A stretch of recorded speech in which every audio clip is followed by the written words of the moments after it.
우리 호산나 성가 때는 한강 이남에서 제일 은혜 있는 성가대 같아요. 네, 감사합니다. 인생만사 세옹지마 이런 말이 있습니다. 옛날 중국에 세옹이라는 노인이 있었습니다. 노인 가정에 어느 날 느닷없이 말이 한 마리 제 발로 걸어 들어왔습니다. 야, 행제했구나 그랬었는데 그 노인의 아들이 그 말을 타다가 떨어져서 다리가 불구자가 됐습니다. 아이고, 그 말 때문에 아주 우리 아들이 병신됐구나. 아주 참 슬퍼했습니다. 그런데 곧 이어서 전쟁이 일어났습니다. 마을 젊은이들이 모두 군에 징집돼 가서 전사하고 돌아오지를 못했는데 그 아들은 다리가 불구가 됐기 때문에 징집의 대상에서 제외가 돼서 살아남을 수 있었습니다. 그래서 그 말 때문에 아들을 구한 셈이지요. 근데 그 말이 어느 날 그만 집을 나가버렸습니다. 참 아까운 말이 집을 나갔구나 아쉬워했는데 얼마 지난 뒤에 그 말이 다른 말 하나 더 데리고 두 마리가 들어왔습니다. 그래서 이것이 인생 만사가 세옹지마다 좋은 일이 나쁜 일이 되고 나쁜 일이 좋은 일이 되고 그럴 경우에 세옹지마라고 그렇게 말합니다. 오래전에 여러분 카르기 코리안 에어라인 비행기가 러시아 상공에서 미사일을 맞아서 떨어졌었습니다. 그때 200명이 넘는 많은 승객들이 그래서 떼죽음을 당했습니다. 얼마나 참 슬픈 일을 당했지요. 카르기 폭파 사건, 유명한 사건입니다. 그 본인들이나 가족들이나 주위의 분들이 얼마나 참 아파하고 슬퍼했겠습니까? 그런데 그 카르기 폭파 사건 때 희생당한 사람들로 인하여서 세계가 변할 줄은 아무도 짐작을 하지를 못했습니다. 카르기 폭파 사건을 일으킨 그 소련 공산당 그 정부의 강경파들이 그런 일을 벌였습니다. 민간 항공기를 그렇게 떨어뜨려서 세계 여론이 너무 나빠지니까 그 소련 공산당 정부의 강경파들이 퇴진을 했습니다. 그리고 그 자리에 온건파들이 등장하게 됐습니다. 온건파들이 등장했는 그걸로 인해서 고르바초프가 권력을 잡게 됐습니다. 고르바초프가 권력을 잡으니까 페레스트로이카 그 개혁 개방 정책을 펴게 되고 소련 공산당 정부가 사라지고 냉전이 사라지고 평화 시대가 오게 됐습니다. 또 그 끝으로 독일이 통일이 되는 데까지 나아갔습니다. 그러니까 그 소련 상공에서 희생당한 한국인의 피가 세계 평화를 기여하는 데 얼마나 큰 유익을 줬습니까? 1948년 한국의 정부가 수립된 뒤에 이승만 대통령을 이제 대통령으로 모시는 정부가 수립되고 이어서 제주도에서 4.3 폭동사건이라는 폭동사건이 일어났습니다. 그 폭동사건을 진압하기 위해서 여수, 순천 지역의 군대가 거기에 진압군으로 보내게 됐습니다. 그런데 여수, 순천 그 주둔군이 그 속에 공산주의 그 사람들이 있었습니다. 그 사람들이 제주도로 폭동 진압하러 가는 것을 반발을 해서 반란을 일으켰습니다. 유명한 여순 반란 사건이라 그럽니다. 그것 때문에 양민들이 많이 죽고 온 나라에 치명적인 어려움을 줬습니다. 여수 반란 사건의 그 여파라는 것은 아주 심각했습니다. 우리 집안 먼 친척도 그 남편이 여순 반란 사건 때에 그 여수에서 경찰관으로 있다가 반란군에게 살해를 당했습니다. 그랬는데 이게 참 세옹지마지요. 그때에 우리 정부에서 이승만 정부에서 놀래가지고 군대 안에 있는 좌익 공산주의자들 다 속간했습니다. 그 뒤에 얼마 뒤에 6.25 전쟁이 터졌습니다. 그래 역사를 아는 분들은 그때 여순 반란 사건이 일어나서 군대 내의 좌익 공산주의자들을 속아내지 못했다면은 6.25 전쟁 때 우리가 정말 공산당을 막기 어려웠을 것이다. 그렇게 얘기합니다. 그러니까 여순 반란 사건에 희생당한 사람들이 거의 그만큼 6.25에서 나라를 지키는 밑거름이 된 셈입니다. 이번에 천안함 사건이 있어가지고 정말 가슴 아픈 일입니다. 거기서 희생당한 해군들 장교와 사병들이 얼마나 가슴 아픈 일입니까?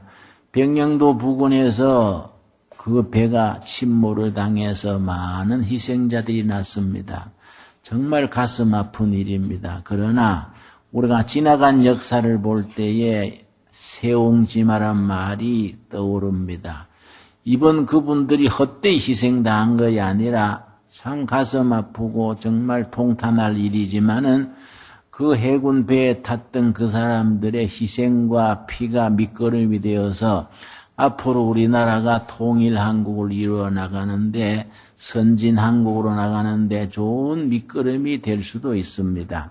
그런 걸 생각하면서 우리가 나라를 위해서 기도해야 될 때입니다. 우리나라 여론이 너무 민주주의가 지나쳐서 매스컴이나 방송에 어떤 여론까지 있었느냐 하면은 우리 이명박 정부가 정치가 코너에 몰리니까 일부러 자충수를 만들어서 그런 사건을 일으킨 거다. 무슨 자작극처럼 한 거이다. 심지어 그런 것도 버젓이 인터넷 떠오르고 그런 여론까지 일어났습니다. 사실은 민주주의가 그거는 언론 자유가 지나친 거이지요. 그런데 우리가 이 사건을 우리가 영적으로 생각할 때에 참 슬픈 일이고 가슴 아픈 일이지만은 전에 칼기 폭파 사건 때처럼 이런 천안함 사건도 하나님이 역사하셔서 반전이 되면은 이런 슬픈 사건이 거기에 희생당한 사람들의 피가 헛되지 않게 좋은 열매를 거둘 수 있는 앞으로의 역사가 이루어질 수도 있다. 그런 점에서 우리가 정말로 가슴 아픈 마음을 품고 하늘을 향해서 기도해야 될 때입니다. 오늘 본문 말씀 스가랴서 4장 6절 말씀 우리 같이 읽겠습니다. 스가랴서 4장 6절 말씀 사람의 생각이나 사람의 우리 방법하고는 다른 하나님의 방법이 있습니다. 사람의 생각이란 이것이 완전히 억울한 일이고 답답한 일이고 아주 실패한 일이지만은 영적으로 그것이 바뀌어지면은 축복이 되는 경우가 있습니다. 6절 말씀 우리 같이 읽겠습니다. 그가 내게 대답하여 이르되 여호와께서 수룹바벨에게 하신 말씀이 이러하니라. 만군의 여호와께서 말씀하시되 이는 힘으로 되지 아니하며 능력으로 되지 아니하고 오직 나의 영으로 되느니라. 힘으로 되지 아니하고 능으로 되지 아니하고 오직 나의 영. 성령입니다. 성령. 성령의 능력으로 되느니라. 이때 힘으로는 국력을 말합니다. 군사력, 국가의 힘입니다. 능으로는 개인의 힘입니다. 국가의 국방력이나 군사력이나 국가의 힘으로 되지 아니하고 개인의 힘으로 되지 아니하고 누구 힘으로 된다 그랬습니까? 하나님의 영, 성령의 힘으로 된다는 것입니다. 하나님께서는 살아계시고 역사를 주장하셔서 우리가 알지 못하는 사이에 사건 속에 개입하셔서 정말 힘으로 되지 아니하고 능으로 되지 아니한 때에 성령으로 인도하셔서 정말 아픈 역사가 영광의 역사로 바뀌게 될 수도 있다는 것을 우리가 믿어야 합니다. 스가랴서 자체가 참 대단히 소중한 책입니다. 스가랴서는 14장으로 되어 있습니다만은 완전히 좌절과 절망 중에 희망을 말해주는 책이 스가랴서입니다. 이 스가랴서의 배경이 이렇습니다. 바벨론의 포로로 끌려가 있던 사람들이 포로 생활에서 어느 날 해방이 됩니다. 그 유명한 고레스 왕 때에 또 역사에는 The Great King 사이러스입니다. 사이러스 대왕이 BC 539년에 바벨론을 쓰러뜨렸습니다. 하루아침에 바벨론을 격파하고서는 페르시아를 건설했습니다. 페르시아가 건설된 다음에 고레스 왕이 페르시아 안에 있는 포로된 백성들을 다 제자리로 돌려보내는 포로 해방령을 내렸습니다.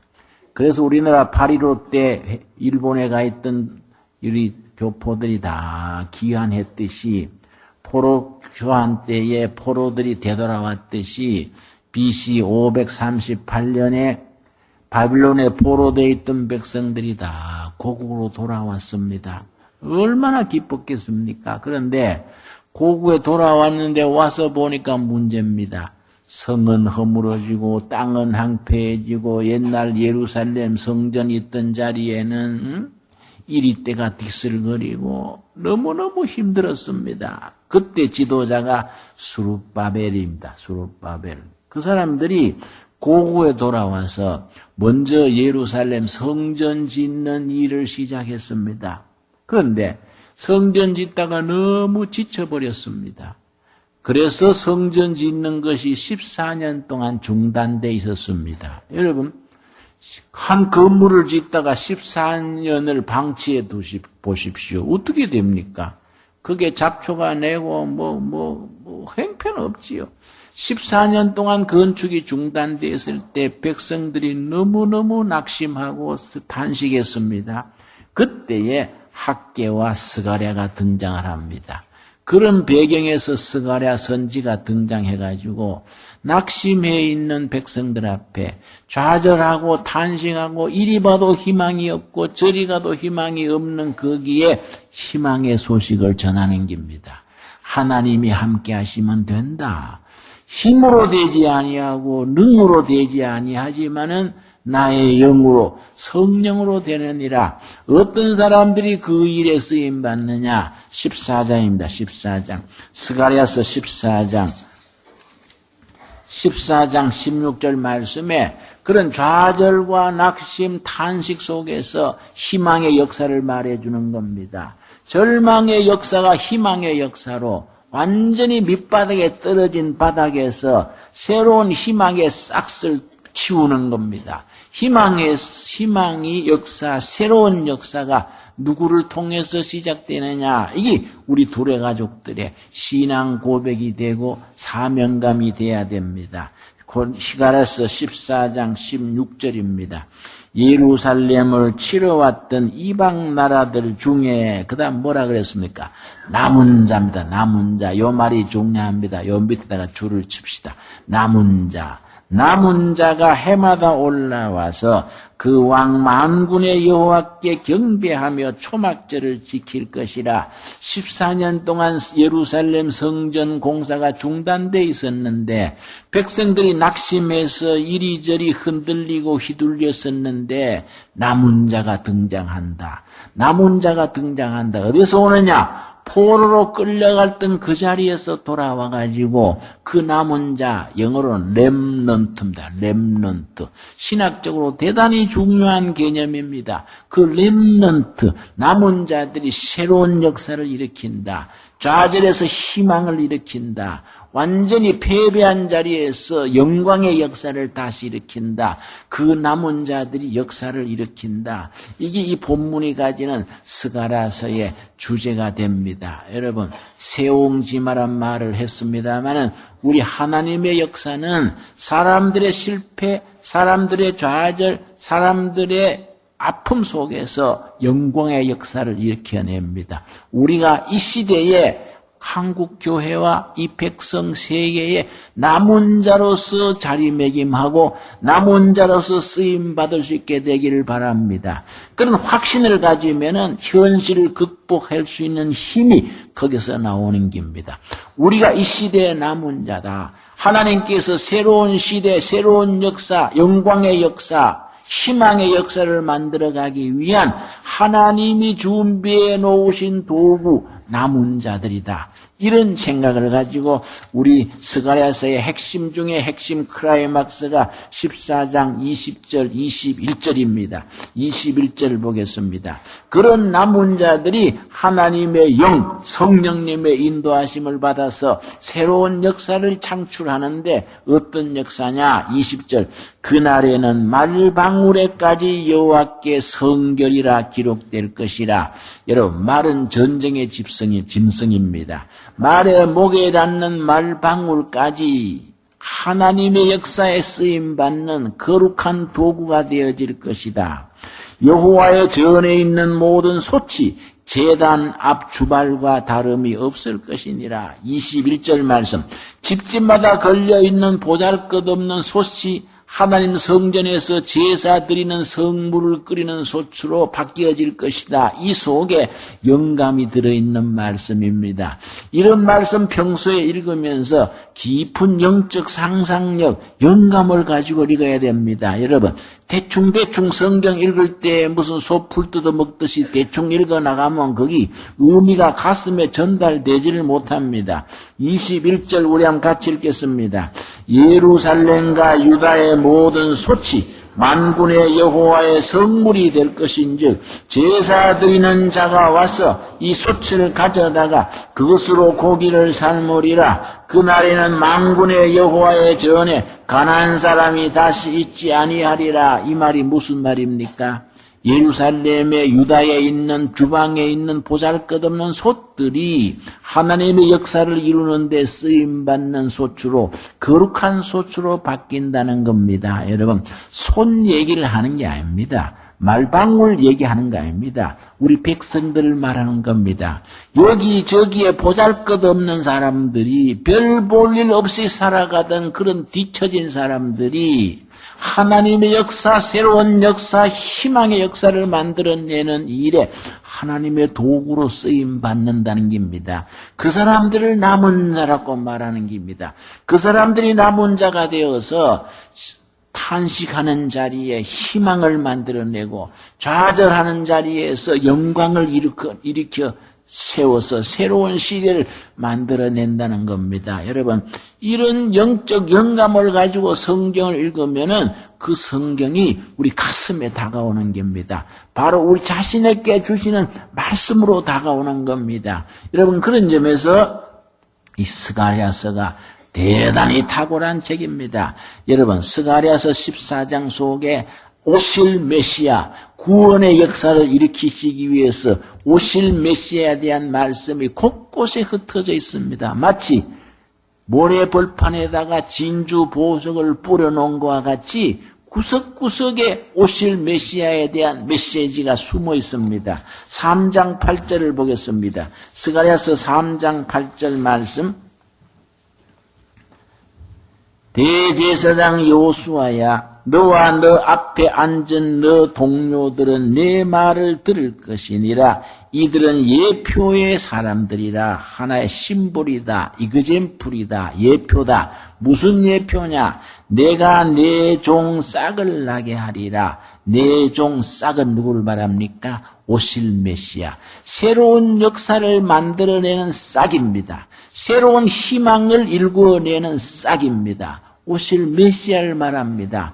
바로 그 시대에 그 좌절했던 시대에 제사장으로 남아있는 사람들이 오실 메시아 참제사장 참대제사장 새로운 시대를 창출할 메시아를 드러내는 하나의 샘플이 된다는 그런 말입니다. 9장 9절 보겠습니다. 스가랴서 9장 9절 말씀. 여러분 평소에 성경 묵상하시고 성경 읽을 때에 좀 더 깊이를 가지고 깊이 성경을 묵상할 수 있게 되기를 바랍니다. 9절 말씀.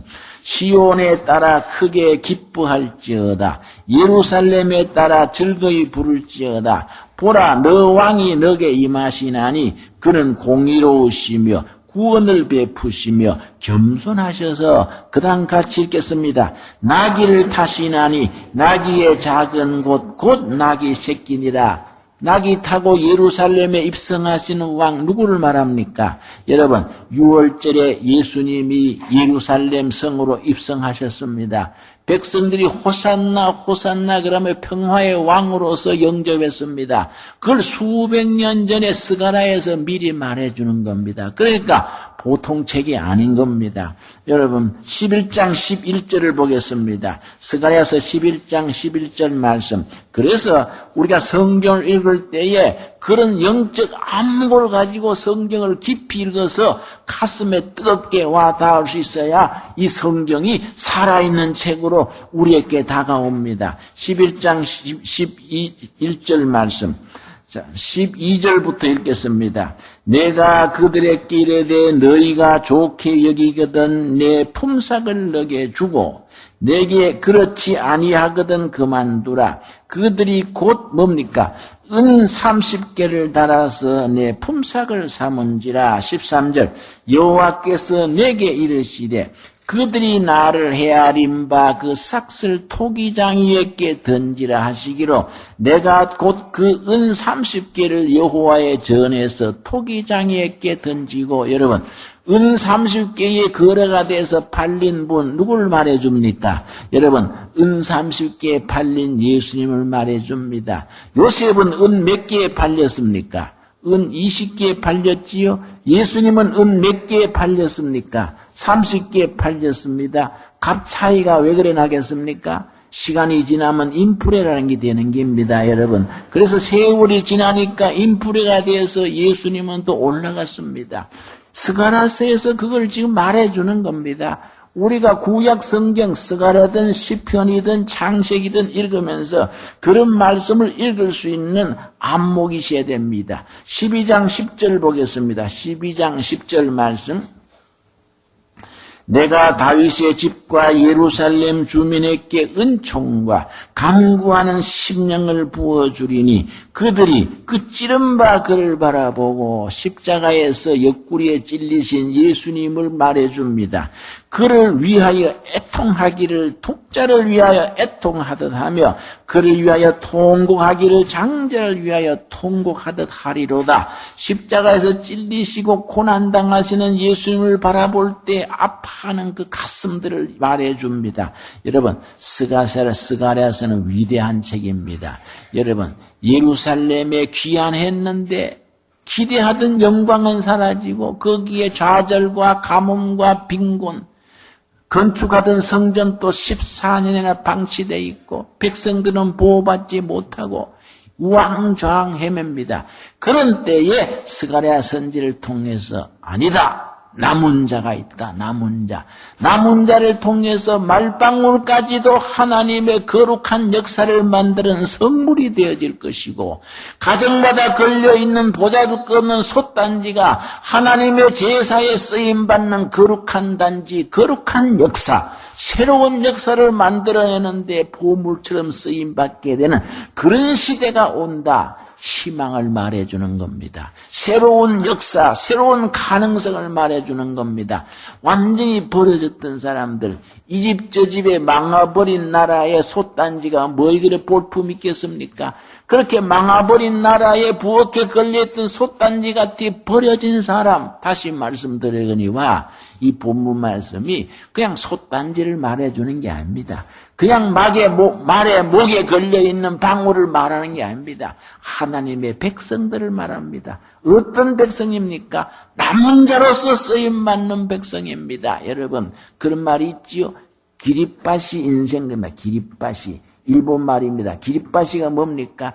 양복을 재단하다가 자르고 남아서 버리는 양복 짜투레기가 기립바시입니다. 우리 인생에 기립바시 같은 인생들이 있습니다. 그런데 그게 기립바시, 짜투리 버리는 게 아니라 하나님이 그 사람들을 남은 자로 쓰셔서 그 사람들로 하여금 영광의 역사, 희망의 역사, 새로운 시대를 만든다는 겁니다. 여러분, 우리가 우리 자신을 거기에서 아이덴티파이, 자신을 거기에 동일시해야 됩니다. 우리가 비록 변두리에서 우리가 보잘것없는 사람들이지만은 바로 스가랴 시대에 부엌에 주방에 걸려있던 솥단지 같은 사람들이구나. 그 솥단지를 하나님께서 높이셔서 하나님께 제사 드리는 거룩한 제물을 삼는 단지로 바뀌게 하셨듯이 하나님께서 오늘 우리들을 통해서 하나님의 역사, 구원의 역사, 희망의 역사, 새로운 역사를 만들어내는 일에 도구로 쓰신다는 말씀이구나. 아멘. 우리가 남은 자로서 헌신하고 한번 잘해봐야지. 그런 주먹을 움켜쥐고 새롭게 시작할 수 있는 우리들로 설 수 있게 되기를 바랍니다. 우리 기도하겠습니다. 주님 은혜를 감사드립니다. 우리를 이 시대의 남은 자로서 세워주심을 감사드립니다. 앞뒤를 바라볼 때 백성들의 신임이 있고 탄식이 있고 지도자들도 때로는 갈팡질팡합니다. 이러한 때 우리가 스가랴서의 말씀 힘으로 되지 아니하고 능으로 되지 아니하고 여호와의 영 성령으로 이루어지느니라. 이 말씀을 아멘으로 화답케 하여 주시옵소서. 예루살렘의 말방울 하나도 솥단지 하나도 거룩한 역사에 쓰신다 하셨사오매 우리를 통하여 하나님의 뜻을 이루어 주시옵시고 희망이 없는 자리에 희망을 창출하게 하여 주시옵시며 낙심하는 자리에 새 힘을 얻게 하여 주시옵시며 흐트러진 시대에 새로운 역사를 만들어내는 일에 하나님이 쓰시는 도구로 쓰임받게 하여 주시옵소서. 믿사옵고 예수님 이름 받들어 기도드렸사옵나이다. 아멘.